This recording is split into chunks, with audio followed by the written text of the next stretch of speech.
Hello guys, my name is Vikram. Welcomes you to Strive for Progress.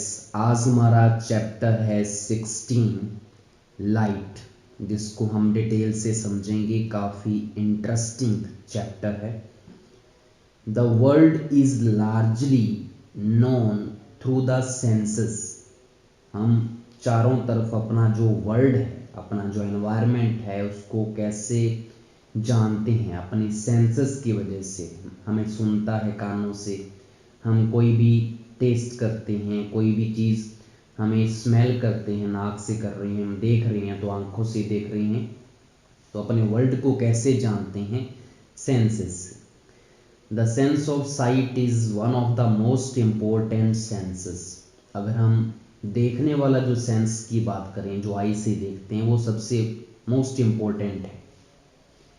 Through it we see mountains, rivers, trees, plants, chairs, people and so many other things around us. तो इस sense की वजह से आपको पता ही, हम पूरे world में जो भी चीज़ें हैं, चाहे वो रिवर है, माउंटेन है, चाहे वो बसेस है, गाड़ियाँ हैं, हाउसेस हैं, ऊंची ऊंची बिल्डिंग्स हैं, बुर्ज खलीफा है, तो कुछ भी चीज़ है, लंदन है, तो जो भी अच्छी अच्छी चीज़ें हैं हम सारी अपनी आंखों से ही तो देख पाते हैं। We also see clouds, rainbows and birds flying in the sky. ये भी हमें दिखता है। At night we see the moon and the stars. रात को हमें मून दिख रहा है, स्टार्स दिख रहे हैं। दिन में हमें सन दिख रहा है, क्लाउड्स दिख रहे हैं। तो ये सारा चीज़ साइट ऑफ सेंस की वजह से हो रहा है। You are able to see the words and sentences printed on this page. आपको पता है, जब हम इस चैप्टर को पढ़ रहे हैं तो जो इस पेज के ऊपर जो वर्ड्स या सेंटेंसेस प्रिंटेड हैं, वो भी अपनी आंखों की वजह से, सेंस ऑफ साइट की वजह से ही तो देख रहे हैं। How is seeing made possible? तो देखना किसी भी चीज़ को कैसे पॉसिबल है, उसके बारे में पढ़ेंगे। What makes things visible? कौन सी चीज़ है जो हमें उसको देखने के लिए क्या बनाती है? एबल करती है। कौन सी एबिलिटी है? Have you ever thought how we see various object? क्या आपने कभी सोचा है कि हम अलग अलग सब जो ऑब्जेक्ट हैं उनको कैसे देख पाते हैं? You may say that I C the object. तो हमारा आंसर क्या होता है कि हम आंखों से देख पाते हैं। But can you see an object in the dark? तो फिर आप डार्क में देख सकते हैं क्या? अगर आप आंखों से ही देखते होते हर चीज़ को, तो दिन में तो हमें वो चीज़ दिखती है, लेकिन जब डार्क अंधेरा हो जाता है तो वो हमें दिखता नहीं है।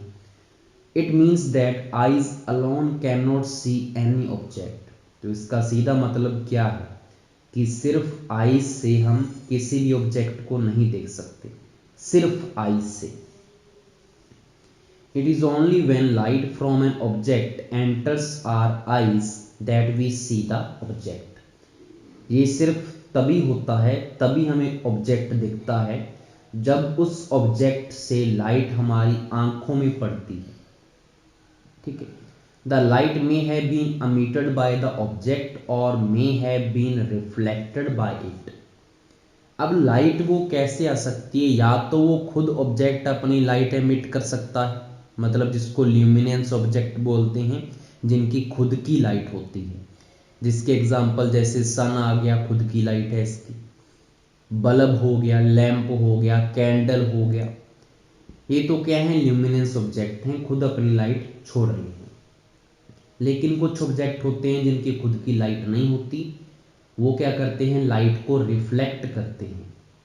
जैसे कि हमारे कमरे में जो बल्ब जल रहा है, उसकी लाइट की वजह से वो लाइट जब उस ऑब्जेक्ट के ऊपर पड़ रही है तो वो ऑब्जेक्ट रिफ्लेक्ट कर रहा है लाइट, और वो हमारी आंखों में जा रही है, इसलिए हमें दूसरे ऑब्जेक्ट दिख रहे हैं। ऐसे जैसे रात को क्या होता है, मून के ऊपर क्या होता है? सन की लाइट पड़ती है और मून उसको रिफ्लेक्ट करता है, जिसकी वजह से मून हमें दिखाई देता है।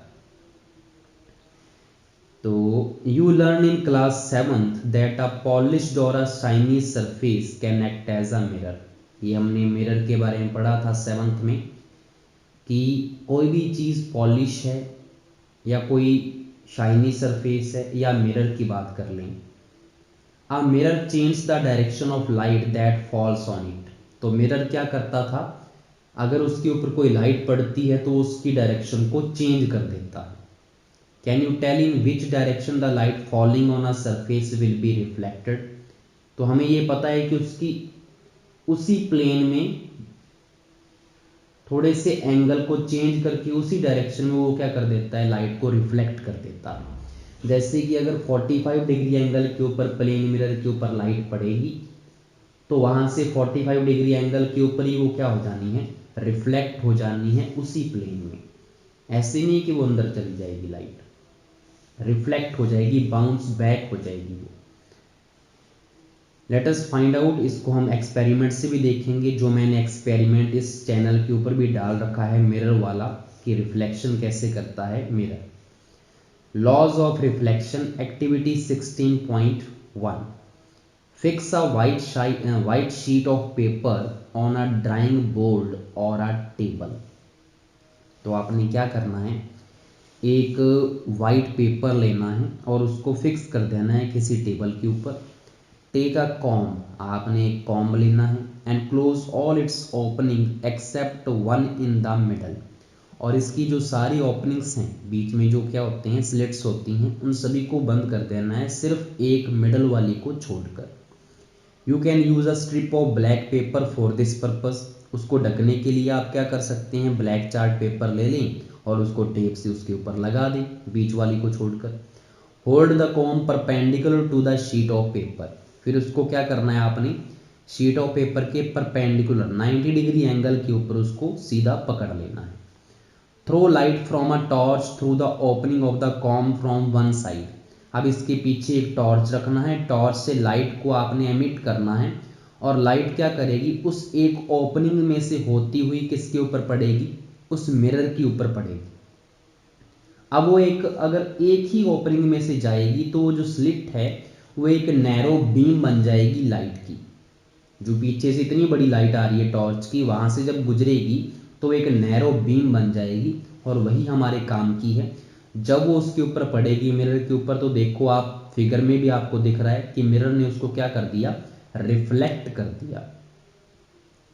With slight adjustment of the torch and the comb, you will see a ray of light along the paper on the other side of the comb. Keep the comb and the torch steady, उनको fix रख दो। Place a strip of plain mirror in the path of light, वहां पे एक plane mirror रखना है आपने। What do you observe? After striking the mirror, the ray of light is reflected in another direction, दूसरी direction में वो चली जाती है, लेकिन प्लेन सेम होता है। The light ray which strikes any surface is called the incident ray।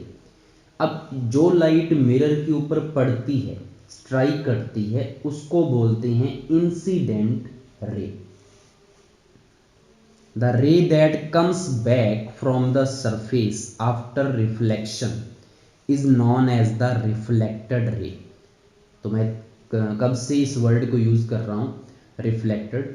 तो क्या होता है, जो तो लाइट मिरर के ऊपर पड़ती है उसका नाम तो है इंसिडेंट रे, जो वहां से बैक आएगी, वहां से टकरा के जो वापस आ रही है, उस रे को बोलते हैं reflected ray. A ray of light is an idealisation. अब देखो, अ रे ऑफ लाइट मतलब लाइट की एक ही रे, एक किरण, वो क्या है, वो इम्पॉसिबल है। यहाँ पे क्या होता है, एक नैरो बीम ऑफ लाइट होती है, जिसमें क्या होती हैं, बहुत सारी रेज होती हैं, लेकिन हम क्या करते हैं, सिंप्लिसिटी के लिए उसको क्या टर्म, कौन सी नाम दे देते हैं, रे ऑफ लाइट नाम देते हैं, लेकिन एक्चुअल में वो एक नैरो बीम होती है लाइट की। Draw lines showing the position of the plane mirror, फिर आपने क्या करना है, लाइन ड्रॉ करनी है पेंसिल से, प्लेन मिरर की पोजीशन शो कर देनी है, जैसा आपको फिगर में दिख रहा है। द इंसिडेंट रे बना दो आप स्केल के साथ, एंड द रिफ्लेक्टेड रे बना दो on the paper with the help of your friends. Remove the mirror and the comb, ठीक है, मतलब वो उन्होंने पकड़ के रखा था, आपने वो वैसे की वैसे पेंसिल से बना देना है, जैसे कि जैसे आपने एक्सपेरिमेंट किया। Draw a line making an angle of 90 degree to the line representing the mirror at the point where the incident ray strike the mirror. फिर आपने क्या करना है, प्लेन मिरर से एक परपेंडिकुलर एक लाइन ड्रॉ करनी है, जिसको नॉर्मल बोला जाता है। This line is known as the normal. इसको नॉर्मल कहते हैं। ये हमने प्लेन मिरर से परपेंडिकुलर डायरेक्शन में खींचनी है, या आप क्या करें, इंसिडेंट रे जहां पे स्ट्राइक कर रही है मिरर के ऊपर वहां से उसको सीधी खींच दे वहां पे परपेंडिकुलर, तो वो आपका क्या बन जाएगा, नॉर्मल बन जाएगा। The angle between the normal and the incident रे is called the angle of incidence. अब जो हमने इंसिडेंट रे बनाई थी और जो हमने एक नॉर्मल खींच लिया, अब इसके अंदर क्या बन गया, एक एंगल बन गया। उस एंगल को बोला जाता है एंगल ऑफ इंसिडेंस, और इसको आई से डिनोट करते हैं। The angle between the normal and the reflected ray is known as the angle of reflection. अब देखो, दूसरी जो रिफ्लेक्टेड रे है और जो नॉर्मल है वहां पे भी एक एंगल बन चुका है, तो उस एंगल का नाम है रिफ्लेक्शन एंगल, और इसको आर से हम डिनोट करते हैं। Measure the angle of incident and the angle of reflection, दोनों को आप क्या करें, मेजर कर लें कि कितना एंगल है दोनों का। Repeat the activity several times by changing the angle of incidence, enter the data in table 16.1। तो आप क्या करें, बार बार इस एक्सपेरिमेंट को करें, थोड़ा बहुत इंसिडेंट रे को आप क्या करें, आगे पीछे करते रहें, और उसके अकॉर्डिंग दोनों एंगल चेक करें कि क्या फर्क पड़ता है। जब आप चेक करेंगे बार बार तो आपको पता लगेगा कि दोनों में कोई ना कोई रिलेशन बन चुका है।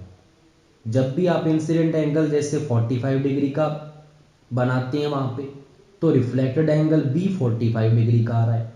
जब 30 डिग्री एंगल के ऊपर आप इंसिडेंट रे स्ट्राइक करवाते हैं तो रिफ्लेक्टेड रे भी 30 डिग्री एंगल के ऊपर निकलती है। जब 60 डिग्री के ऊपर करवाते हैं तो रिफ्लेक्टेड एंगल भी 60 डिग्री आ रहा है। तो मतलब क्या है कि जो एंगल आई है वो इक्वल आ रहा है एंगल ऑफ आर के। यहां से ये प्रूफ होता है, और यही हमारा क्या है, फर्स्ट लॉ है रिफ्लेक्शन का। तो आपको देखो नीचे दिखा रहा है, यहाँ पे एक इंसिडेंट रे है, बीच में नॉर्मल है, इसको आई एंगल बोल देंगे। ये रिफ्लेक्टेड रे है, इसको आर बोल देंगे। नेक्स्ट है, टेबल के नीचे लिखा हुआ है आपको सारा, फर्स्ट लॉ क्या है। Do you see any relation between the angle of incidence and the angle of reflection? Are they approximately equal? Yes, वो equal आ रहे हैं। If the experiment is carried out carefully, it is seen that the angle of incidence is always equal to the angle of reflection. This is known as the first law of reflection. ठीक है, तो ये first law आपको statement आनी चाहिए कि angle of incident जो होता है वो हमेशा इक्वल आता है एंगल ऑफ रिफ्लेक्शन के, आई इक्वल आर। नेक्स्ट बूजो क्या बोल रहा है, what would happen if I through the light on the mirror along the normal. अब ये बोल रहा है कि अगर मैं 90 डिग्री एंगल के ऊपर मिरर के ऊपर लाइट को स्ट्राइक करवा दूं। 90 डिग्री मैंने क्यों बोला, क्योंकि आपको पता है जो नॉर्मल है वो परपेंडिकुलर होता है प्लेन सरफेस के, तो मतलब वो 90 डिग्री एंगल है। तो अगर 90 डिग्री एंगल के ऊपर आप अगर इंसिडेंट रे स्ट्राइक करवाएंगे तो क्या होगा, जो हमारा नॉर्मल है और जो इंसिडेंट एंगल है दोनों के बीच में एंगल कितना बना, फिर 0 डिग्री एंगल, क्योंकि उसी के ऊपर तो इंसिडेंट रे आ चुकी है। तो रिफ्लेक्टेड रे भी क्या बनाएगी, 0 डिग्री एंगल ही बनाएगी हमारे लॉ के अकॉर्डिंग। तो रिफ्लेक्टेड रे वहीं से वापस हो जाएगी। अगर आप 90 डिग्री एंगल के ऊपर नॉर्मल पे स्ट्राइक करवाएंगे तो वहीं से वो वापस हो जाएगी हमारी रे, मतलब जैसे हमने इंसिडेंट बनाई उसी के ऊपर बना देंगे रिफ्लेक्टेड रे, तो ये बनेगा। नेक्स्ट एक्टिविटी 16.2, यहां से आपका सेकंड लॉ आएगा रिफ्लेक्शन का। Perform activity 16.1 again, this time use a sheet of stiff paper और अ चार्ट पेपर। यहाँ पे अब क्या यूज करेंगे, एक चार्ट पेपर ले लो आप। Let the sheet project a little beyond the edge of the table. अब आपने क्या करना है, अब इसको शीट को आपने थोड़ा सा टेबल के नीचे तक, इसको थोड़ा आगे तक खिसका लो कि थोड़ी वो लटकनी चाहिए नीचे की तरफ। Cut the projecting portion of the sheet in the middle. अब जो लटक रहा है वहां से आपने क्या करना है, उसको बीच में से काट देना है, जैसा कि आपको फिगर में दिख रहा है। ऊपर वाली तो पूरा का पूरा चार्ट पेपर है, आगे वाले में उसको थोड़ा सा नीचे खिसका के बीच में से काट दिया। ठीक है, फिर क्या हुआ, लुक एट द रिफ्लेक्टेड रे। अब एक्सपेरिमेंट तो वही करना है, कॉम लेके टॉर्च लेना है और उसमें से आपने रे ऑफ लाइट गुजारनी है मिरर के ऊपर। यहाँ से जब आप चेक करेंगे कि पहले तो जो रिफ्लेक्टेड रे है वो पूरी की पूरी बन रही थी पेपर तक, लेकिन जब उन्होंने आपने उसको काट दिया और काटे वाले पोर्शन को नीचे की तरफ झुका दिया, तो जो रिफ्लेक्टेड रे है वो पूरी नहीं दिखाई दे रही, सिर्फ ऊपर तक दिखाई दे रही है जहां तक वो टेबल के ऊपर पड़ा हुआ था। तो यहां से क्या समझ में आ जाएगा आपको? चलो मैं दोबारा एक्टिविटी पढ़ता हूं। Make sure that the reflected ray extend to the projected portion of the paper, bend that part of the projected portion on which the reflected ray fall. Bend कर देना है, मतलब दूसरी वाली चीज में बता रहा है कि उसको थोड़ा सा नीचे आपने फोल्ड कर देना है। Can you still see the reflected रे? क्या आपको अब भी रिफ्लेक्टेड रे दिख रही है full? Bring the paper back to the original position. अब दोबारा ओरिजिनल पोजीशन में ले आओ, मतलब वापस उसको ऊपर की तरफ कर लो। तो can you see the reflected रे अगेन? तो आपको दोबारा दिखाई देगी। तो इससे क्या इंफॉर्मेशन मिलती है? When the whole sheet of paper is spread on the table it represent one plane. जब आपने पूरा का पूरा पेपर टेबल के ऊपर रखा था तो वो एक प्लेन बन रहा था, ठीक है। लेकिन अगर आपने उसको काट के उसका एक पार्ट को बेंड कर दिया नीचे की तरफ, तो वो दो प्लेन को रिप्रेजेंट कर रहा है। तो दूसरे वाले प्लेन में हमारी रिफ्लेक्टेड रे नहीं जा रही। तो मैं पहले भी बोल चुका हूं कि हमेशा जो रिफ्लेक्टेड रे है वो सेम प्लेन में ही आती है। जिस प्लेन में आपने इंसिडेंट रे को डाला उसी प्लेन में रिफ्लेक्टेड रे आएगी, ना कि वो दूसरे प्लेन में चली जाएगी। तो यहीं से हमारा लास्ट स्टार्ट होता है। The incident ray, the normal at the point of incidence and the reflected ray all lie in the same plane. तीनों चीजें एक ही प्लेन में होती हैं, incident ray, normal and reflected ray. ऐसा नहीं है कि इसकी क्या हो जाएगी, दूसरे प्लेन में चली जाएगी रिफ्लेक्टेड रे। एक ही प्लेन होना चाहिए। जैसे कि हमारी एक कमरे की एक वॉल है, उसके ऊपर बल्ब से कोई लाइट स्ट्राइक कर रही है, तो वहीं पे नॉर्मल बनेगा और वहीं पे रिफ्लेक्टेड रे बनेगी उसी वॉल के ऊपर। ऐसे नहीं है कि वो दूसरी वॉल में चली जाएगी या बीच में आ जाएगी, प्लेन को वो क्रॉस नहीं करेगी, उसी प्लेन में बनेगी। ये है इसका कंसेप्ट। पहली एंड बूजो perform the above activity outside the classroom with the sun as the source of light instead of a torch. तो पहली एंड बूजो ने टॉर्च को हटा के बाहर क्लासरूम के बाहर इसको किसको यूज कर लिया, सोर्स ऑफ लाइट में सन को यूज कर लिया। You too can use the sun as the source of light. आप भी यूज कर सकते हैं, हमें तो क्या चाहिए, लाइट ही तो चाहिए। These activities can also be performed by making use of the ray streak apparatus available in the kit prepared by NCERT। अब जरूरी नहीं है कि आपके पास अगर ये आपको सारा ये डिज़ाइन करना पड़ेगा। कई बार क्या होता है, NCERT एक किट प्रोवाइड करती है आपको रे स्ट्रीक अपरेटस। अगर वो आपके स्कूल में भी है तो वैसे भी कर सकते हैं। एक अपरेटस होता है जिसमें से लाइट गुजरती है और उसमें एक स्लिट ऑटोमेटिकली बनी होती है, मतलब आपको कॉम वगैरह लेके उसको कवर करके स्लिट बनाने की जरूरत नहीं पड़ेगी, ना आपको लाइट सोर्स चाहिए, बना बनाया वहां पे आपको मिलेगा। Bujo remembered that in class 7th he had studied some feature of the image of an object formed by a plane mirror। 7th class में हमारा प्लेन मिरर आया था, हमने उसके कैरेक्टरिस्टिक पढ़े थे। अगर याद हो तो उसको रिकॉल करो क्या क्या थे। एक तो हमने ये पढ़ा था कि प्लेन मिरर में जो होता है वो जो इमेज बनती है उसमें वर्चुअल इमेज बनती है, मतलब जो स्क्रीन के ऊपर ऑब्टेन नहीं होती, ठीक है। दूसरा उसमें था हमने कि जितनी डिस्टेंस पे हमारा ऑब्जेक्ट होता है उतनी ही डिस्टेंस पे क्या बनती है, इमेज बनती है। तीसरा हमने पढ़ा था कि जो ऑब्जेक्ट का साइज होता है उतने ही साइज का क्या बनता है, इमेज बनता है। और एक आपने क्या पढ़ा था कि ऑब्जेक्ट अगर रखेंगे प्लेन मिरर के सामने तो जो इमेज बनेगी वो सीधी बनेगी, इरेक्ट बनेगी, ठीक है, ना कि वो उल्टी बनेगी। तो हमने ये चीजें पढ़ी थी। तो यहाँ पे देखो, वॉज द इमेज इरेक्ट और अपसाइड डाउन। तो इसका आंसर क्या होगा कि जो प्लेन मिरर है वो कैसी इमेज बनाता है, सीधी इमेज, और सीधी के लिए वर्ड है इरेक्ट। दूसरा क्वेश्चन है, was it of the same size as the object. क्या सेम साइज होता है, तो बिल्कुल यस आएगा इसका answer. Did the image appear at the same distance behind the mirror as the object was in front of it. तो same distance step पे बनता है तो यस आएगा। Could it be obtain on a screen, क्या screen पर obtain हो सकता है, तो यहाँ पे आएगा नो, क्योंकि ये कौन सी इमेज बनाता है, वर्चुअल इमेज बनाता है। तो ये हमारी चीज़ें जो हैं वो 7th में आ चुकी थी, उसी को रिकॉल करवाया है बूजो ने। Let us understand a little more about the formation of an image by a plane mirror in the following way. अब थोड़ा सा इसके बारे में और डिटेल से देखेंगे, तो इसको एक्टिविटी को देखते हैं। A source of light O is place in front of a plane mirror P Q. तो हमारे पास एक प्लेन मिरर है, आगे वाले डायग्राम में देखो पी क्यू हमारा क्या है, वो प्लेन मिरर है, और ओ के ऊपर हमारा क्या पड़ा हुआ है, ऑब्जेक्ट पड़ा हुआ है। Two rays O A and O C are incident on it.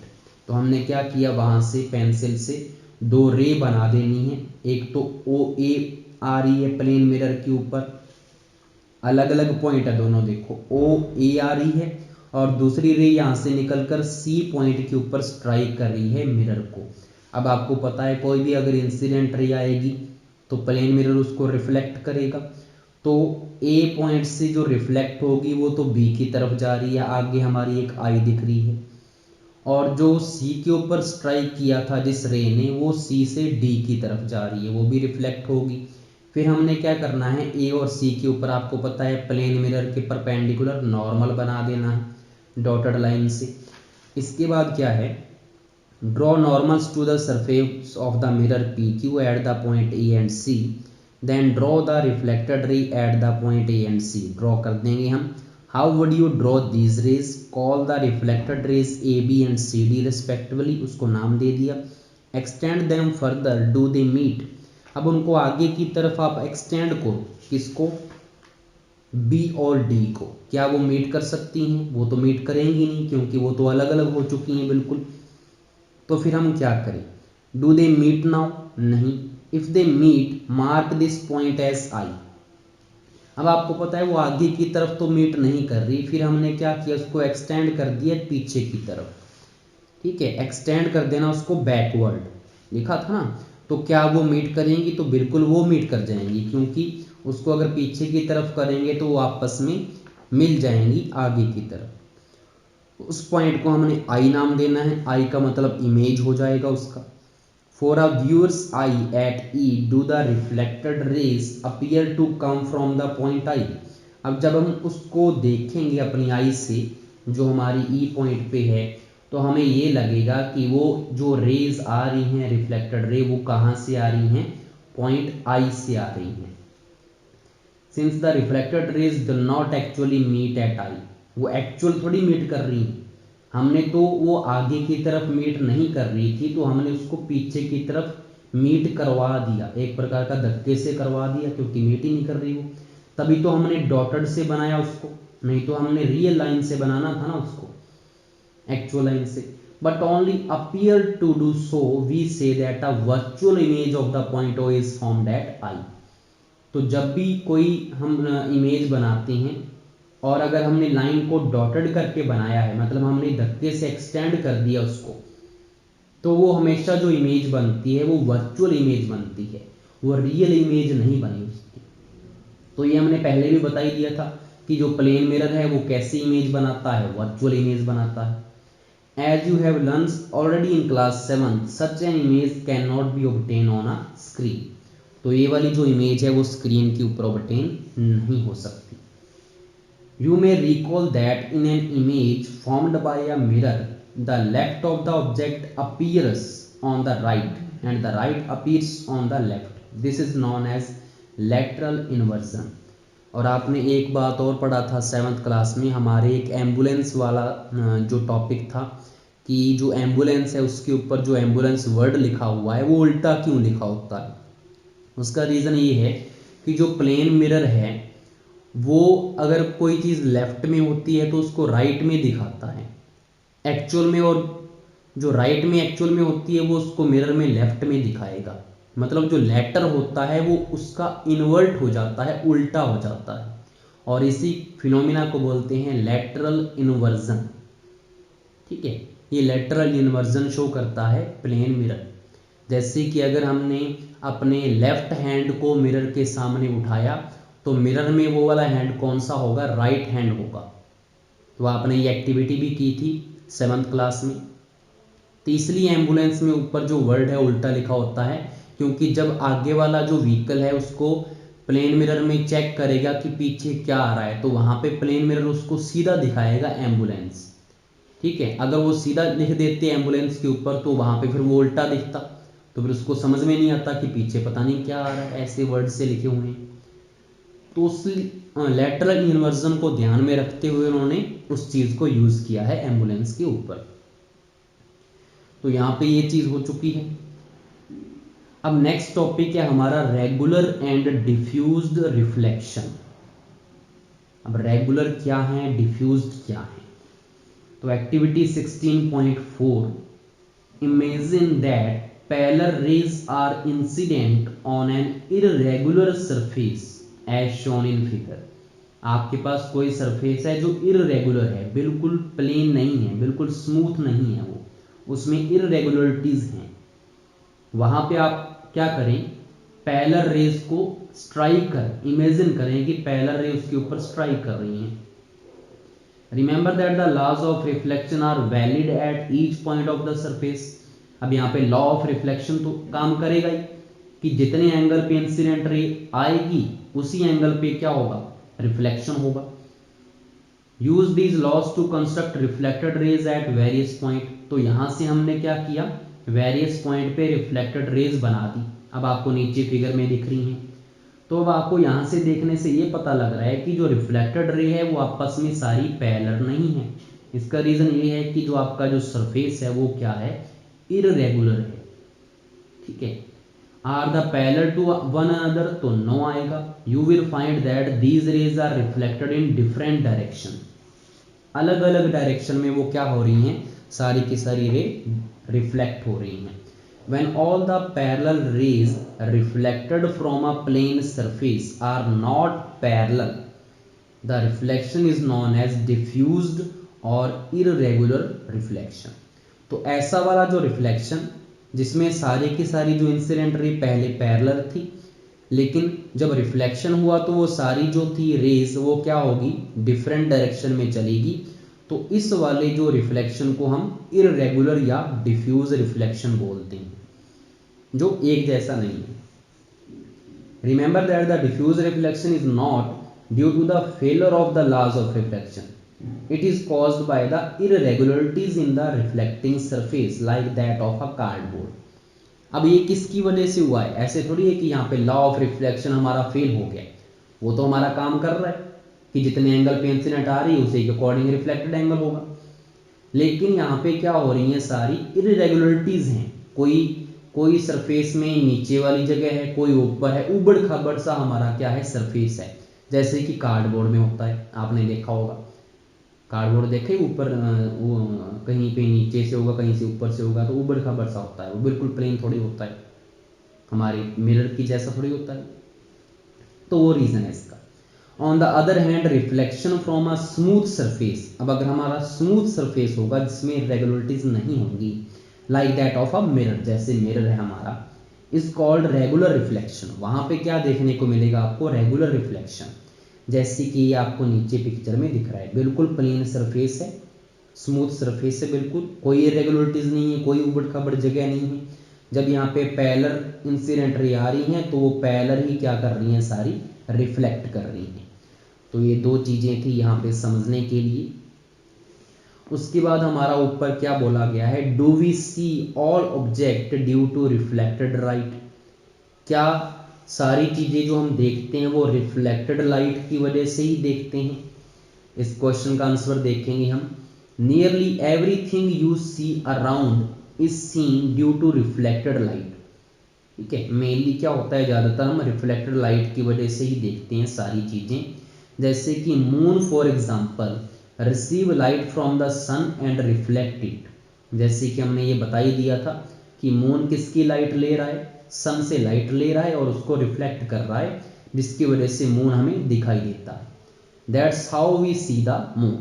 The object which shine in the light of other object are called illuminated object या नॉन ल्यूमिनेंस। तो ऐसे ऑब्जेक्ट जो चमकते हैं दूसरे की लाइट की वजह से उनको हम इल्यूमिनेटेड ऑब्जेक्ट बोलते हैं या इनको नॉन ल्यूमिनेंस ऑब्जेक्ट बोल देते हैं। Can you name some other such object? तो ऐसे ऑब्जेक्ट तो बहुत सारे हैं। अगर हम कमरे में बात करें, उस बल्ब की लाइट की वजह से सारी चीजें क्या कर रही हैं, लाइट को रिफ्लेक्ट कर रही हैं। हमारे अगर कमरे में बेड पड़ा हुआ है तो वो भी लाइट को रिफ्लेक्ट कर रहा है। हमारे कमरे में कोई फोटो फ्रेम लगे हुए हैं वो भी लाइट को रिफ्लेक्ट कर रहे हैं। एलईडी अगर हमें दिख रही है तो वो भी लाइट को रिफ्लेक्ट कर रही है। टेबल हमारा, चेयर हमारा, हमारे शूज हमारे, हमारा डस्टबिन हमारा, तो हमारे कमरे में जो भी चीजें हैं वो किसकी लाइट को रिफ्लेक्ट कर रही हैं, हमारे कमरे में जो रूम में हमारे ट्यूबलाइट या बल्ब लगा हुआ है उसकी लाइट को रिसीव करके रिफ्लेक्ट कर रही हैं। तो ये सारे इसी रिफ्लेक्शन वाले फिनोमिना पे बेस्ड हैं। There are other object which give their own light, लेकिन कुछ ऐसे भी ऑब्जेक्ट होते हैं जिनकी खुद की भी लाइट होती है, जिसके बारे में हमने पहले भी डिस्कस कर लिया। सच एज द सन हो गया, खुद की लाइट है। फायर, आग हो गया। फ्लेम ऑफ अ कैंडल हो गया। एंड इलेक्ट्रिक लैंप हो गया। Their light fall on our eye, उनकी लाइट सीधी हमारी आई में जाती है। That is how we see them, इसलिए हम उनको देख पाते हैं। The object which emit their own light are known as luminance object. तो जिनकी खुद की लाइट होती है उनको हम क्या बोलेंगे, ल्यूमिनेंस ऑब्जेक्ट बोलेंगे, जिसके बारे में हमने पहले भी पढ़ लिया है।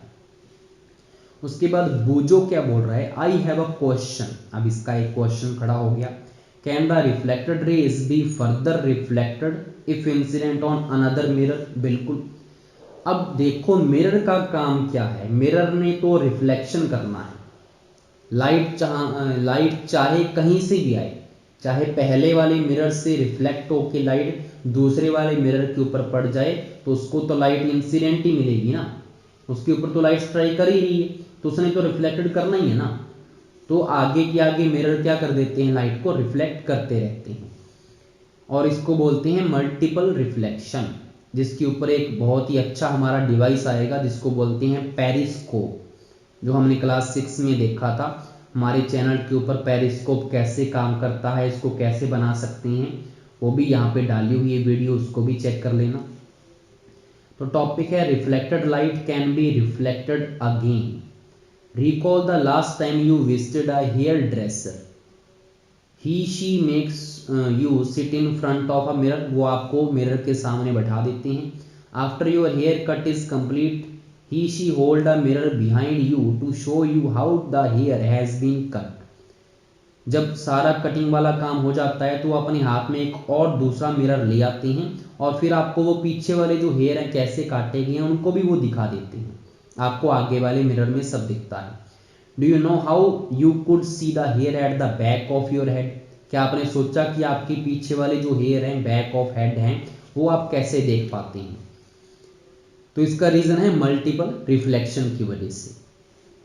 पहली, recall having constructed a periscope as an extended activity in class 6।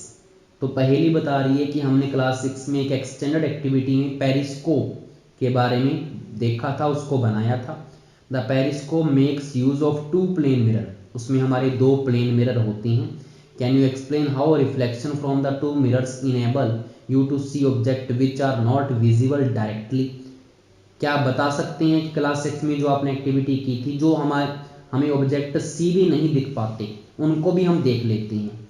तो वहाँ पे फिनोमिना ये होता है कि एक साइड के ऊपर हम 45 डिग्री एंगल के ऊपर प्लेन मिरर को प्लेस कर देते हैं।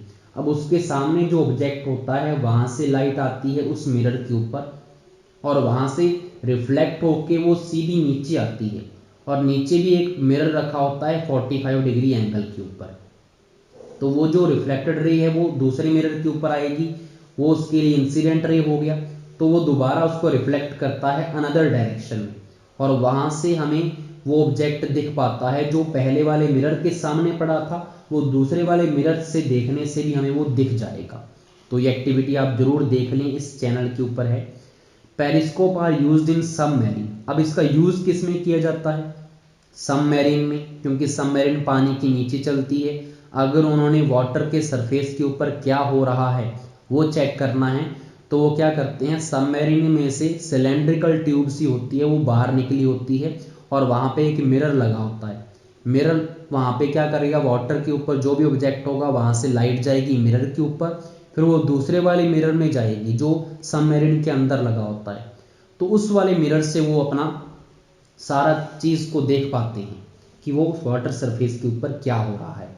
टैंक में भी यही चीज़ होती है, टैंक में सारे अंदर बैठे हुए हैं तो बाहर तो फेस निकाल के देख नहीं सकते क्योंकि अटैक हो जाएगा, तो वहाँ पे भी पेरिस्कोप लगा होता है। And also by soldier in bunkers to see things outside, तो जो बंकर्स होते हैं उसमें भी जो सैनिक हैं वो इसका यूज़ करते हैं बाहर देखने के लिए। तो पेरिस्कोप अच्छा इंस्ट्रूमेंट है जो मल्टीपल रिफ्लेक्शन के ऊपर बेस्ड है। अब मल्टीपल इमेज क्या है इसको भी देख लेते हैं। You are aware that a plane mirror form only a single image of an object. What happens if two plane mirror are used in combination? आपको पता है कि प्लेन मिरर ने तो एक इमेज बनानी है, लेकिन अगर हम कॉम्बिनेशन में यूज कर ले तो क्या होगा, लेट अस सी। चलो देखते हैं, अब इस एक्टिविटी को देखते हैं फिर हमें सारा समझ में आ जाएगा। बता देता हूं आपको सब कुछ। टेक टू प्लेन मिरर, आपको क्या करना है, दो प्लेन मिरर ले लेने, set them at right angle to each other, right angle 90 degree, जैसा कि फिगर में दिख रहा है 90 डिग्री एंगल के ऊपर दोनों को आपने प्लेस कर दिया। To hinge them you can use adhesive tape, उसको अच्छे से उनको रखने के लिए आप टेप का भी यूज कर सकते हैं। Place a coin in between the mirror, फिर आपने क्या करना है, दोनों के बीच में कॉइन को प्लेस कर देना है, रख देना है। How many image of the coin do you see, कितनी इमेज आपको नजर आ रही हैं, तो आप देखेंगे कि आपको यहाँ पे अगर फिगर में देखें तो 3 टोटल इमेज नजर आ रही हैं उस कॉइन की जो बाहर पड़ा हुआ है। ठीक है, मेनली यहाँ पे 3 दिख रही हैं, वैसे मुझे लगता है 4 होंगी शायद। Now hinge the mirrors using the adhesive tape at different angle, फिर आपने क्या करना है, उन मिरर को आपस में 45 डिग्री के एंगल के ऊपर रखना है, फिर 60 पे, फिर 120 पे, फिर 180 डिग्री एंगल पे, मतलब अलग अलग एंगल के ऊपर मिरर को कॉम्बिनेशन में वर्क करवा के देखना है कि कितनी हमें इमेज दिखती है। प्लेस सम ऑब्जेक्ट, कैंडल रख लो इन बिटवीन देम, एक कैंडल रख लो उनके बीच में। Note down the number of image of the object in each case, her case में आप क्या करो, कितनी इमेज बन रही है उनको नोट कर लो। Finally set the two mirror parallel to each other, फिर आपने क्या करना है, दोनों मिरर को पैरेलल रख देना है जैसे कि आपको नीचे दिख रहा है, और बीच में एक कैंडल रख देनी है। ठीक है, और चेक करना है कि आपको कितनी इमेज दिख रही हैं। तो यहाँ से इस एक्टिविटी को जब आप करोगे तो आपको यहाँ से समझ में आ जाएगा कि आपको अपने बैक हेड वाले जो हेयर हैं वो कैसे दिख पाते हैं ड्रेसर की शॉप में, क्योंकि एक तो मिरर उसके आगे लगा होता है, एक मिरर उसने अपने हाथों में पीछे पकड़ लिया, और बीच में आप बैठे हुए हैं, तो वहां पे क्या होगा, मल्टीपल रिफ्लेक्शन होगा। कैसे होगा, अब यहाँ पे देखो, आपके जो हेड के पीछे वाले हेयर हैं वहां से लाइट जाएगी, जो पीछे मिरर को पकड़ रखा है उसके ऊपर स्ट्राइक करेगी, फिर वो मिरर उस लाइट को रिफ्लेक्ट करेगा आगे वाले मिरर के ऊपर, और उस मिरर के ऊपर जो इंसिडेंट रे पड़ेगी वो फिर रिफ्लेक्ट होगी और आपकी आंखों में जाएगी, तो आपको अपने बैक जो हेड के हेयर है वो भी फिर आगे वाले मिरर में दिखेंगे। ये फिनोमिना है मल्टीपल इमेज का।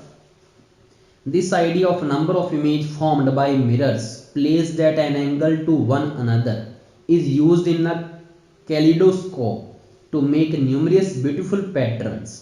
अब जो ये आइडिया है कि नंबर ऑफ इमेज बनती हैं अगर मिरर को कॉम्बिनेशन में यूज कर लें, किसी एंगल के ऊपर प्लेस कर दें, इस फिनोमिना का यूज किया जाता है हमारा कैलिडोस्कोप में, जिसमें हम ब्यूटीफुल पैटर्न बना सकते हैं। अलग अलग पैटर्न इसमें बनते हैं हर टाइम पे। You can also make a kaleidoscope yourself, आप भी बना सकते हैं इसको। चलो देखते हैं हमारा कैलेडोस्कोप कैसे काम करता है, इसको हम कैसे बना सकते हैं। Activity 16.6, to make a kaleidoscope get 3 rectangular mirrors strips each about 15 centimetre long and 4 centimetre wide. तो आपने क्या करना है, 3 पीसेस लेने हैं मिरर के रेक्टेंगुलर शेप के, और उनकी लेंथ 15 सेंटीमीटर हो और विड्थ उनकी 4 सेंटीमीटर होनी चाहिए। और उनको आपने ज्वाइन करना है और एक प्रिज्म की शेप देनी है, जैसा कि आपको फिगर में दिख रहा है। ये देखो आपको एक प्रिज्म दिख रहा है ट्रायंगल शेप का। बाहर की तरफ पॉलिश रखनी है और अंदर की तरफ शाइनी सरफेस रखना है।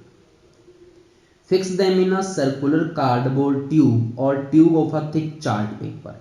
या तो कोई चार्ट पेपर मोटा होना चाहिए, उसमें उसको डाल दो, या कोई आप कार्डबोर्ड ले लो, उसको सिलेंड्रिकल ट्यूब की शेप दे दो और उसमें उसको डाल दो। और ध्यान रखना जो कार्डबोर्ड जो होगा हमारा सिलेंड्रिकल वाला, वो थोड़ा सा लंबा होना चाहिए मिरर की लेंथ से। Close one end of the tube by a cardboard disc. अब आपने क्या करना है, उसका एक एंड जो है उसको सर्कुलर कार्डबोर्ड डिस्क के साथ आपने उसको कवर कर देना है और बीच में सेंटर में उसके क्या कर देना है, एक होल कर देना है जिसमें से हम उसको देख पाएंगे। और आपको अगर उसको थोड़ा सा और ड्यूरेबल बनाना है, टिकाऊ बनाना है, थोड़ा सा उसको मूवेबल बनाना है, तो उसमें क्या कर दो, एक ट्रांसपेरेंट प्लास्टिक शीट उसके अंदर क्या कर दो, प्लेस कर दो। मतलब पहले ट्रांसपेरेंट शीट रख दो प्लास्टिक वाली, फिर उसके ऊपर एक कार्डबोर्ड का पीस लगा दो एक एंड के ऊपर। अब दूसरे एंड के ऊपर क्या करना है आपने, fix a circular plane glass plate. दूसरे एंड के ऊपर ग्लास की प्लेट को फिक्स कर देना है पहले तो, और फिर उसके ऊपर आपने क्या करना है, छोटे छोटे पीसेस रख देने हैं कलर्ड ग्लास के, या आपके घर में टूटी हुई कोई बैंगल्स पड़ी होंगी, चूड़ियाँ पड़ी होंगी कलर्ड, उनके पीसेस आप उसके ऊपर रख दें और उस एंड को फिर क्या कर दें, ऊपर से ग्राउंड ग्लास प्लेट से ढक दें उसको।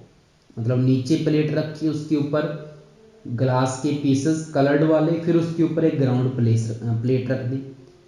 तो यहाँ पे क्या होगा, आपका कैलेडोस्कोप आपका रेडी हो जाएगा।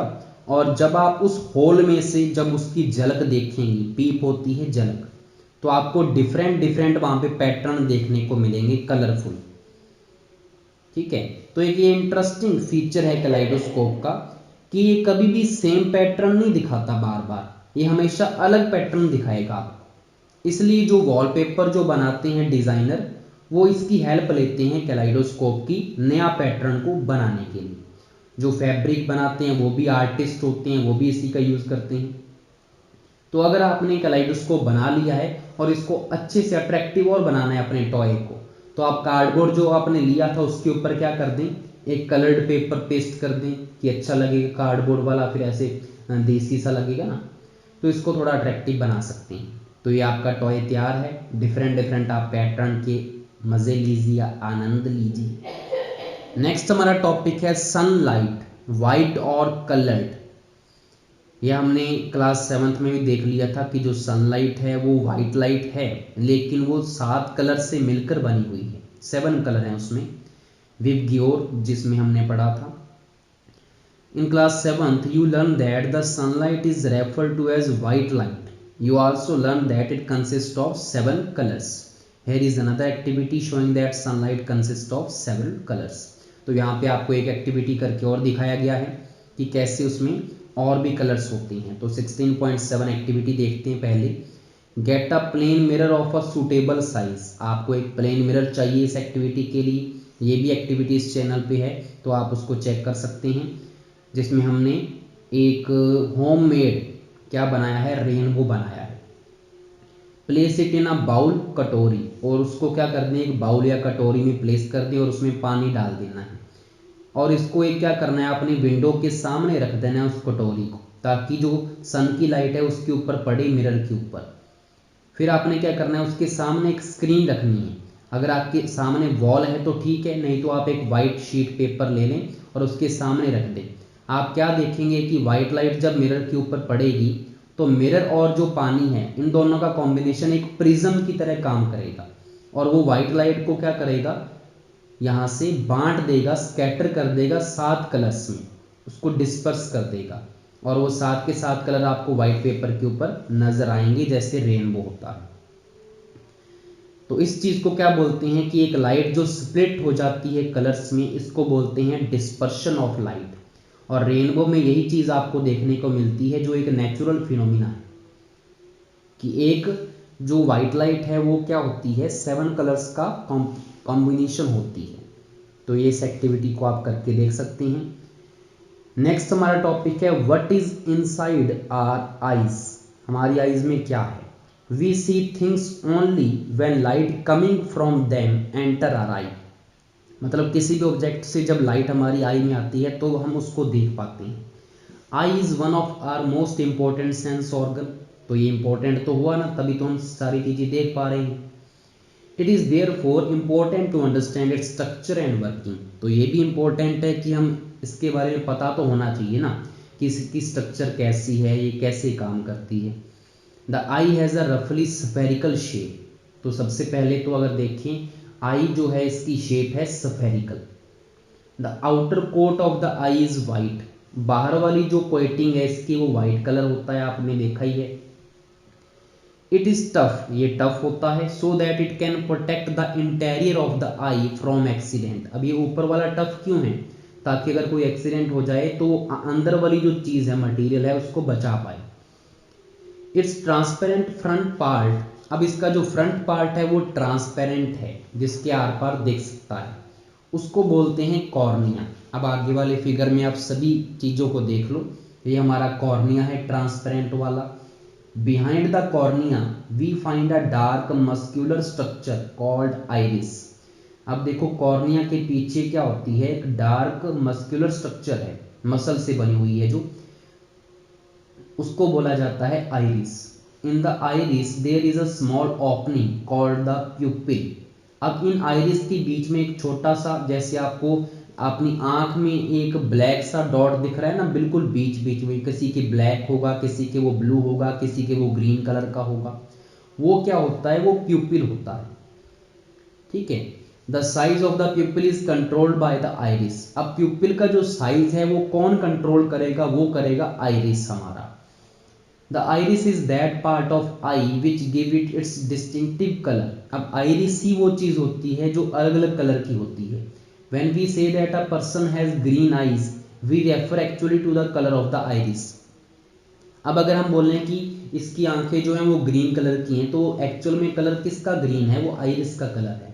अगर किसी का ब्लू है, ब्लू आइज तेरी हिप्नोटाइज कर दी मैनू, तो वो जो गाना बना हुआ है वो ब्लू आइज मतलब ब्लू आइरिस की बात कर रहा है। मेनली ज़्यादातर क्या होता है, ब्लैक होता है आइरिस, और जैसे कि आपको यहाँ पे आई में भी दिख रहा है ब्लैक कलर का है। ब्लैक का क्या है, वो प्यूपिल है, साथ में वो साइडों में वो चीज़ है, वो ऊपर क्या हो जाएगी, आइरिस हो जाएगी, और बीच में इसके एक लेंस भी लगा होता है। ठीक है, और लेंस को होल्ड करने के लिए ऊपर क्या लगी होती हैं, सिलरी मसल्स लगी होती हैं, जो कि आपको डायग्राम में दिख रहा है।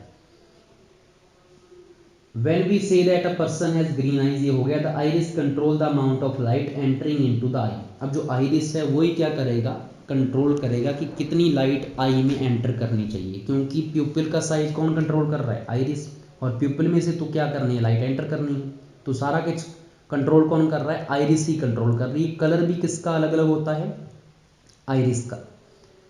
और ट्रांसपेरेंट शीट क्या होती है, कॉर्निया होती है। तो सारे पार्ट देखिए आपको, सबसे पहले एक स्फेरिकल शेप की आई है, जो वाइट पार्ट होता है, जो टफ होता है, एक्सीडेंट से बचाता है हमें। उसके बाद फ्रंट पार्ट में कॉर्निया लगा होता है, कॉर्निया के पीछे क्या होता है, आइरिस होता है, मस्कुलर स्ट्रक्चर है, आइरिस का कलर अलग अलग हो सकता है, और इसी के बीच में एक प्यूपिल होता है जहाँ से लाइट एंटर करेगी और वो लेंस के ऊपर पड़ेगी। ठीक है, अब एक्टिविटी 16.8 क्या है, look into your friends I. अपने आईज, जो फ्रेंड है उनकी आई की तरफ देखें। Observe the size of the pupil, उसके प्यूपिल का साइज ऑब्जर्व करें। Throw light on her eye with a torch, उसकी आई में आप क्या करें, टॉर्च से लाइट को थ्रो करें। ऑब्जर्व द प्यूपिल नाउ, अब प्यूपिल को दोबारा देखें। स्विच ऑफ द टॉर्च, अब टॉर्च को स्विच ऑफ कर दें, and observe her pupil once again, दोबारा फिर प्यूपिल को देखें। Do you notice any change in the size of the pupil, तो बिल्कुल नोटिस करेंगे आप, चेंज होगा उसमें।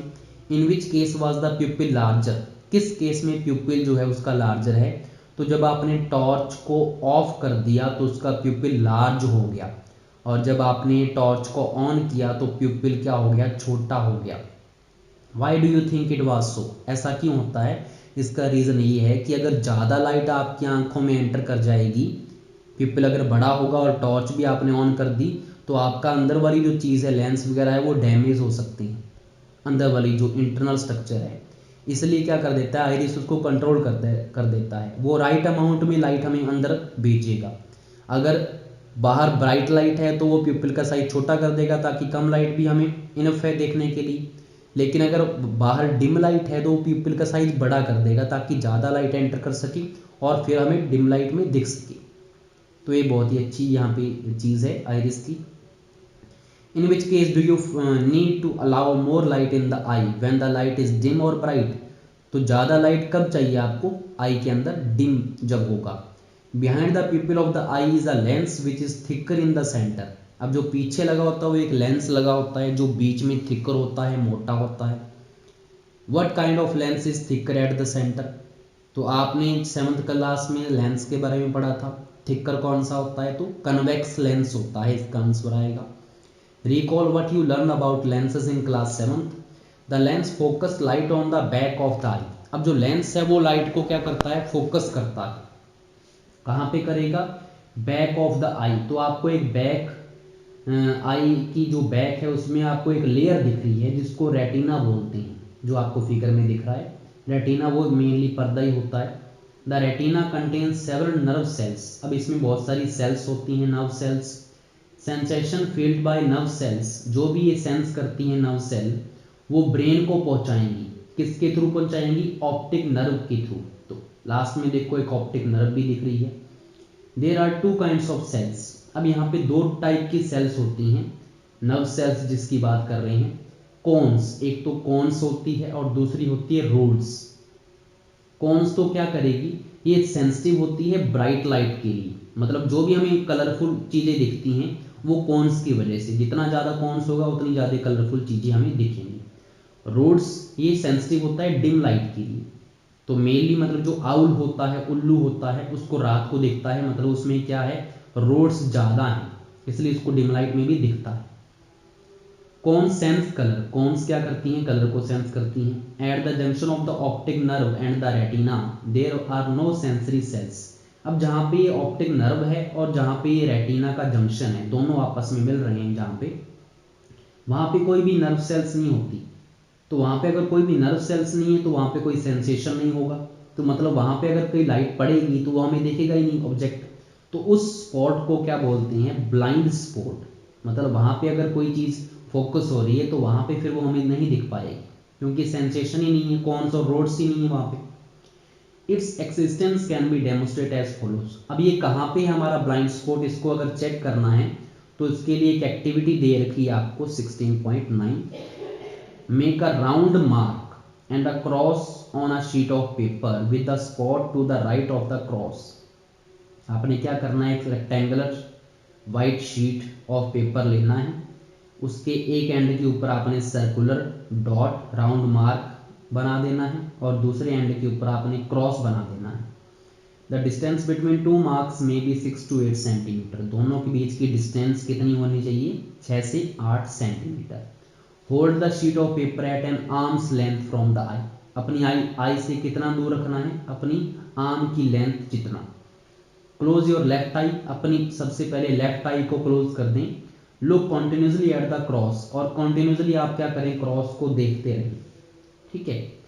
Move the sheet slowly towards you, और अपनी जो शीट है उसको अपनी तरफ लेके आए धीरे धीरे। व्हाट डू यू फाइंड, आप क्या देखेंगे, does the round mark disappear at some point. क्या जो राउंड वाला मार्क था वो कुछ टाइम के बाद वो डिसअपीयर हो गया, गायब हो गया ऐसा करने से। Now close your right I, तो आप बोलेंगे यस। अब राइट आई को क्लोज कर लें और राउंड मार्क को देखें और दोबारा सेम एक्टिविटी रिपीट करें, मतलब उसको पास में लेके। अब क्या होगा, जो क्रॉस होगा वो डिसअपीयर हो जाएगा। तो जो डिसअपीयरेंस है क्रॉस और राउंड मार्क की, ये शो कर रही है कि हमारे रेटिना में एक पॉइंट है जहाँ पे हमने वो चीज़ें, वो किसको नहीं भेज रहा, ब्रेन को सेंड नहीं कर पा रहा, क्योंकि वहाँ पे क्या नहीं है, सेंसरी सेल्स नहीं है उस पॉइंट पे। और वो पॉइंट कौन सा है, फिर हमारा ब्लाइंड स्पॉट है।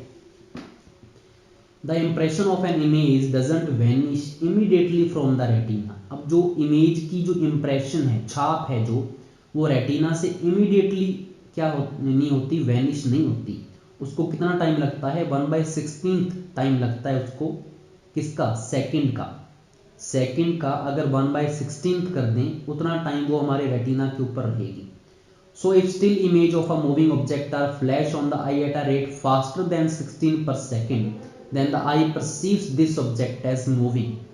तो अगर हम एक सेकंड में 16 ऑब्जेक्ट से ज़्यादा हम उसको दिखा दें अपनी आई को फास्टली, तो हमें वो ऑब्जेक्ट है वो मूव करता हुआ नजर आएगा। देखो कितनी इंटरेस्टिंग चीज़ है कि अगर हमारी आई को हम एक सेकंड में 16 से ज़्यादा चीज़ें दिखा दें एक सेकंड में, तो हमें वो चीज़ कैसे दिखेगी, मूव करती हुई। तो इस एक्टिविटी को हम 16.10 में देखेंगे। Get a square piece of cardboard of size 6 to 8 centimetre. आपने एक स्क्वायर पीस ले लेना है गत्ते का, कार्डबोर्ड का, साइज आपको बता दिया। Make 2 holes as shown in figure, उसमें 2 होल कर देनी है। Thread a string through the 2 holes, उसमें आपने क्या कर देना है, एक धागा उसमें डाल देना है दोनों होल्स में से गुजरता हुआ। Paste the cage on one side of the cardboard and bird on the other side.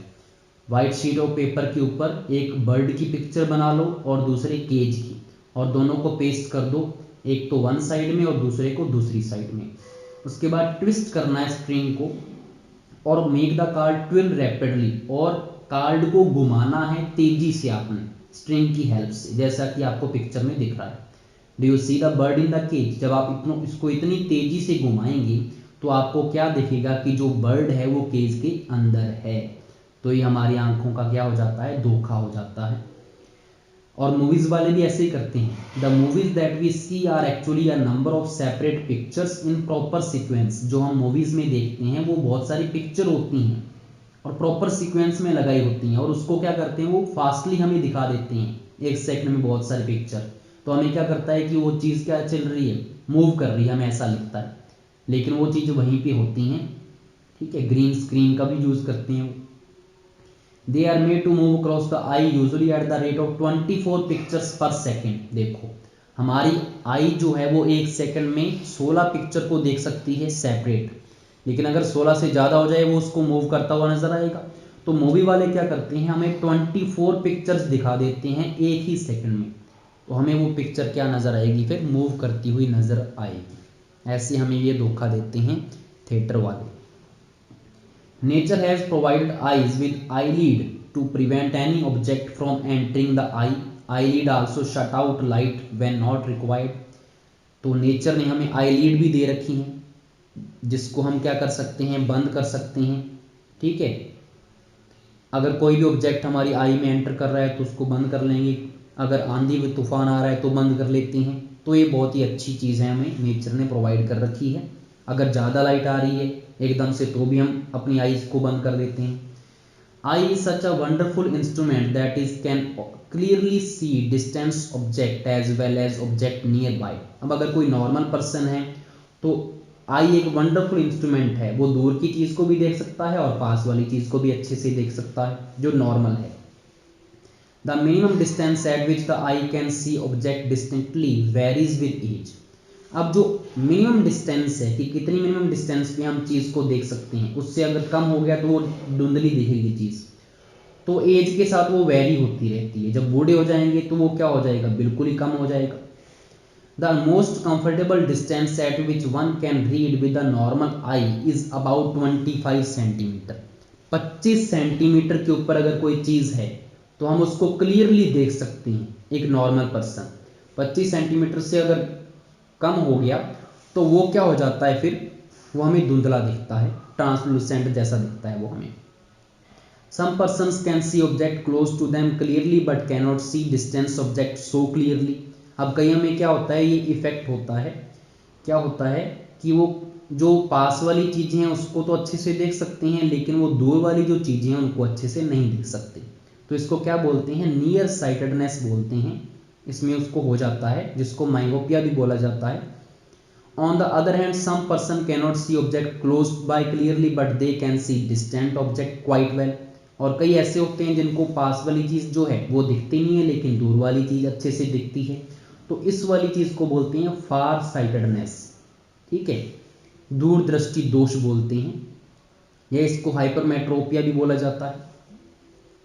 With suitable corrective lens this defect of the eye can be corrected. ये जो आई का डिफेक्ट है इसको हम सिंपली आप सेट करवा सकते हैं, सुटेबल करेक्टिव लेंस आते हैं वो लगवा सकते हैं।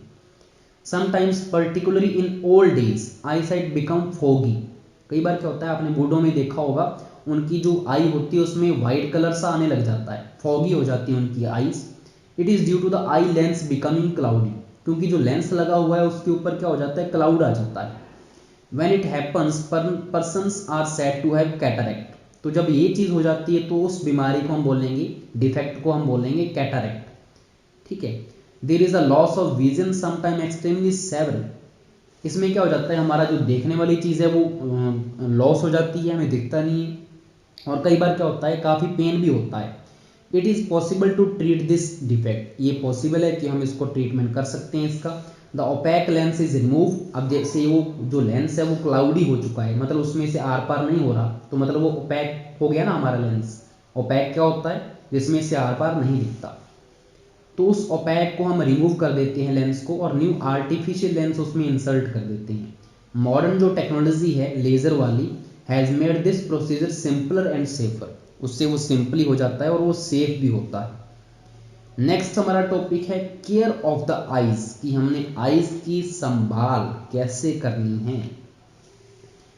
It is necessary that you take proper care of your eyes. ये जरूरी है कि आप अपनी आईज की क्या रखें, देखभाल करें। If there is any problem you should go to an eye specialist. अगर कोई भी प्रॉब्लम है तो आप किसके पास जाएं, आई स्पेशलिस्ट के पास जाएं। Have a regular checkup, regular checkup करवाएं अपना। If advise use suitable spectacles. अगर आपको उसने एडवाइस दी है कि आप क्या करें, स्पेक्टिकल्स लगा के रखें, तो उसको लगाना है आपने। टू लिटिल और to much light is bad for eyes. अगर काफी कम लाइट है वो भी बैड है, अगर ज्यादा लाइट है वो भी बैड है। Insufficient light causes eye strain and headache. अगर काफी कम लाइट होती है तो वहां पे क्या होता है, हमें हेडेक होने लग जाता है, क्योंकि हमें जोर लगता है उस चीज को देखने में, आंखों पर जोर पड़ता है, फिर eye strain. Too much light like that of sun, a powerful lamp or a laser torch can injure the retina. अगर इतनी लाइट को अगर हम देख रहे हैं तो वो रेटिना को क्या कर सकता है, इंजर कर सकता है। जैसे लेजर की लाइट है, इलेक्ट्रिक लैंप की लाइट में देख रहे हैं कुछ, या सन की लाइट में देख रहे हैं। Do not look at the sun or a powerful light directly. तो डायरेक्टली उसको ना देखिए आप। Never rub your eyes. अपनी आई को रगड़ना भी नहीं है। अगर कोई भी पार्टिकल आपकी आईज में चला गया है तो उसको पानी से आप वॉश कर लें। अगर फिर भी नहीं इंप्रूव हो रहा तो आप डॉक्टर के पास जाएं। Wash your eyes frequently with clean water. हमेशा आपने क्या करना है, अपने क्लीन वाटर से अपनी आईज को साफ रखना है। Always read at the normal distance for vision. कोई भी चीज़ आप पढ़ रहे हैं, चाहे आप बुक पढ़ रही हैं, नोटबुक पढ़ रही हैं, अपना न्यूज़पेपर पढ़ रही हैं, तो एक नॉर्मल डिस्टेंस की उसको हमने रखना है। Do not read by bringing the book too close. Book को इतना नज़दीक भी नहीं लेके आना और उसको काफ़ी दूर भी नहीं रखना आपने। You learn about balance diet in class 6। Class 6 में हमने बैलेंस डाइट भी देखा था। आइज के लिए कौन सा होता है, विटामिन ए। अगर विटामिन ए आप अच्छे से ले रहे हैं तो आपकी आइज क्या रहेंगी, अच्छे से रहेंगी। विटामिन ए की अगर कमी हो जाती है तो आपको पता है नाइट ब्लाइंडनेस डिसीज हो जाती है, deficiency disease.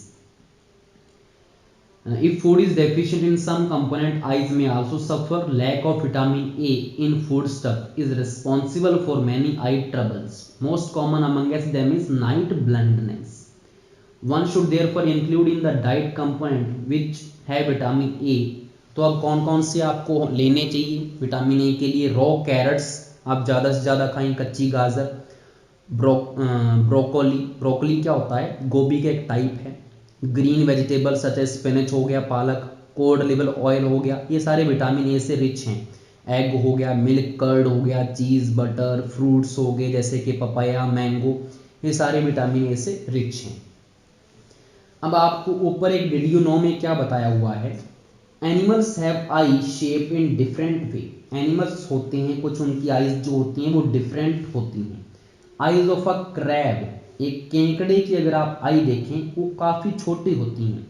But they enable the crop to look all around. लेकिन उनकी इतनी छोटी आई हैं लेकिन वो डिफरेंट शेप की हैं।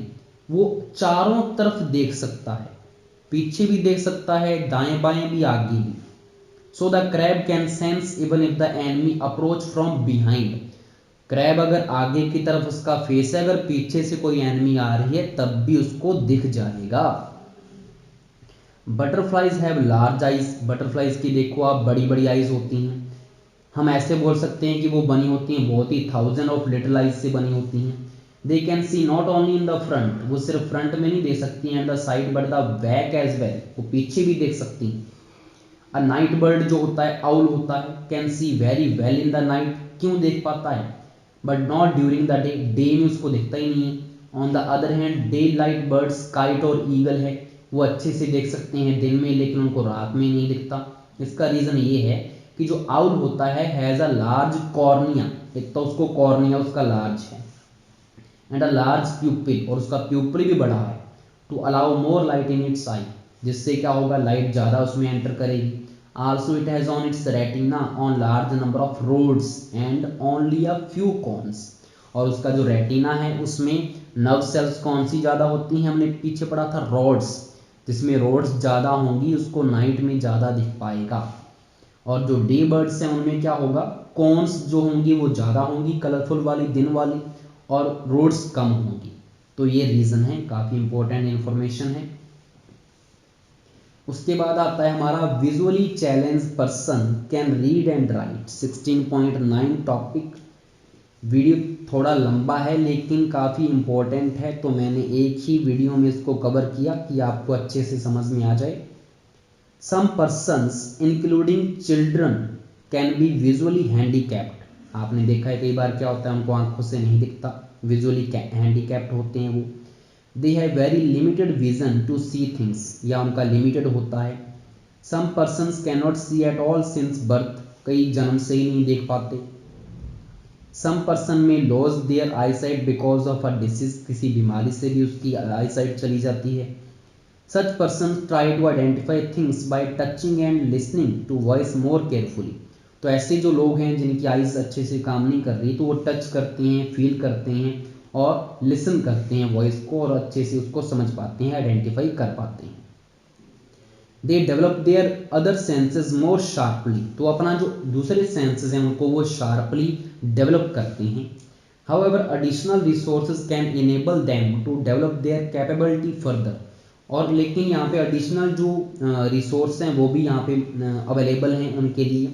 जैसे कि ऊपर आपको कुछ बताया गया है, रिसोर्सेज जो हैं वो दो टाइप के होते हैं, एक तो होता है नॉन ऑप्टिकल एड्स और एक होता है ऑप्टिकल एड्स। देखो नॉन ऑप्टिकल एड्स तो उनके लिए होता है जिनकी आंखें बिल्कुल भी जैसे काम नहीं कर रही, जिनको बिल्कुल भी दिखता नहीं है। ऑप्टिकल एड्स वो होती हैं हम अपनी आईसाइट को इम्प्रूव करने के लिए वो चीज़ लेते हैं कि हमें और अच्छे से क्लियरली दिखे, वो ऑप्टिकल एड्स होती हैं। तो नॉन ऑप्टिकल एड्स क्या हैं, इसमें एक तो विजुअल एड्स आती हैं, टेक्चुअल एड्स आती हैं। टेक्चुअल एड्स कौन सी होती हैं, जिसमें हम अपने टच वाले सेंस का यूज़ करते हैं।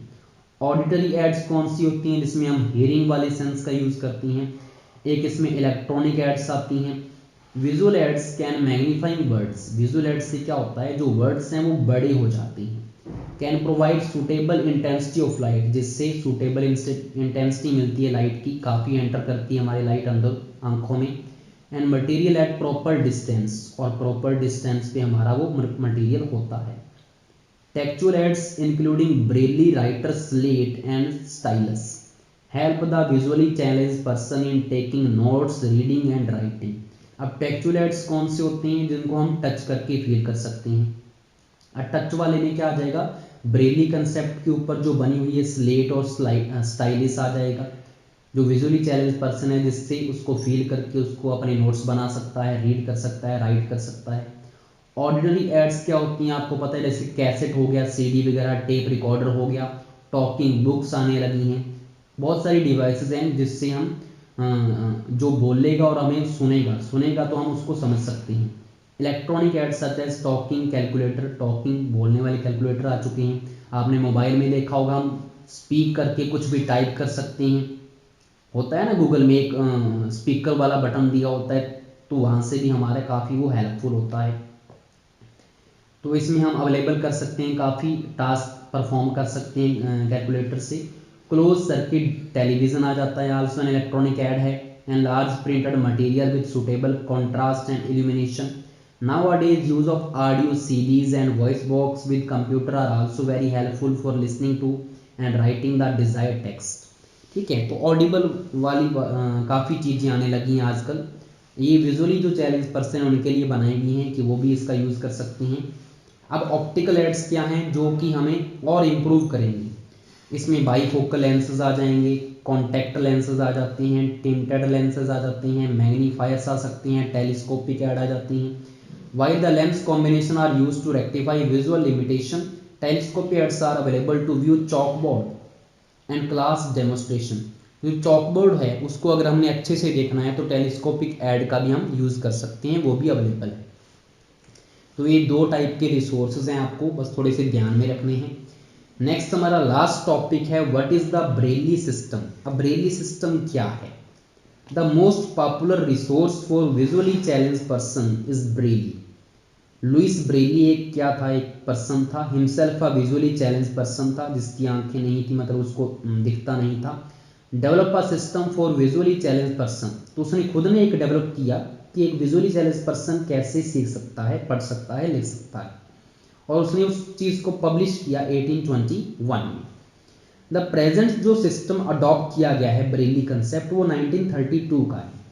There is Braille code for common language, mathematics and scientific notation. यहाँ पे कुछ कोड होते हैं कॉमन लैंग्वेज के, मैथमेटिकल ऑपरेशन के और साइंटिफिक नोटेशन के, सिंबल्स होते हैं। Many Indian language can be read using the braille system, बहुत सारी लैंग्वेज हम इससे सीख सकते हैं। अब ब्रेली सिस्टम में टोटल 63 डॉट पैटर्न्स होते हैं, जिसमें टोटल क्या होती हैं, 2 वर्टिकल कॉलम होते हैं उसमें, और 3 उसमें क्या होती हैं, डॉट्स होती हैं। ठीक है, तो यहाँ पे जैसे पैटर्न्स आपको दिख रहा है इंग्लिश लेटर का, यहाँ पे जैसे सी का दिख रहा है आपको, देखो 2 कॉलम्स हो गए इसमें टोटल, और 3 इसमें क्या है, डॉट है। ठीक है, 3 डॉट छोड़े हुए हैं, और जो चीज़ लिखी होती है वो उसके ऊपर उभरी हुई होती है, एम्बोस्ड होती है। जैसे कि सी के ऊपर वाले जो 2 डॉट हैं वो थोड़े से ऊपर की तरफ उभरे होंगे, ताकि हम टच करें तो हमें सिर्फ 2 डॉट जो हैं वो बड़े से दिखें, फील हों, बाकी जो डॉट हैं वो नीचे रहेंगे बिल्कुल। ए में सिर्फ 1 डॉट ऊपर की तरफ उभरा होगा, टी में आपके ऐसे पैटर्न से उभरे होंगे। तो ऐसे करके हम उस वर्ड को कैसे पढ़ पाएंगे, कैट पढ़ पाएंगे। अब एंड का जो सिंबल है वो ऐसे होगा, कोमा का ऐसे होगा। तो सारे ये 63 के 63 मैं आपको इसी चैनल में प्रोवाइड करवा दूंगा। नेक्स्ट वाली वीडियो ब्रेली कंसेप्ट के ऊपर ही होगी, कौन कौन सी डॉट्स होती हैं, कैसे दिखती हैं, वो भी आप चेक कर लेना। The pattern when embossed on braille sheets help visually challenged person to recognize word by touching to make them easier to touch. The dots are raised slightly. Raise का मतलब उसको उबारा जाता है ऊपर की तरफ, थोड़ा सा उसकी हाइट की जाती है उस डॉट की, उसको अच्छे से रिकॉग्नाइज करने के लिए। Visually impair people learn the braille system by beginning with letters. सबसे पहले वो लेटर्स को सीखते हैं, देन स्पेशल कैरेक्टर्स को सीखते हैं, एंड फिर लेटर को कॉम्बिनेशन में पढ़ना सीखते हैं। Method depend upon recognition by touching, touching से ही होता है। Each character has to be memorize, फिर उसको कैरेक्टर को याद करना पड़ता है कि 1 डॉट किस में है, ए वाले में थी, ऊपर में 2 डॉट किस में आती हैं, सी वाले में आती हैं। ऐसे करके उनको याद रखना पड़ता है। Braille text typewriter like devices and printing machine have now been developed. तो आपको जो डिवाइसेस आ चुकी हैं ब्रेली कंसेप्ट में, वो टाइपराइटर जैसी दिखती हैं, प्रिंटिंग मशीन जैसी दिखती हैं, और उसमें जो लेटर्स हैं वो उभरे हुए होते हैं। तो ये हमारा पूरा टोटल एक ही वीडियो में सारा चैप्टर कवर हो चुका है। आई होप सो आपको सारे कंसेप्ट अच्छे से क्लियर हो चुके होंगे। मैंने काफ़ी डिटेल से इसको बताने का प्रयास किया है, ट्राई किया है। चलो, थैंक यू।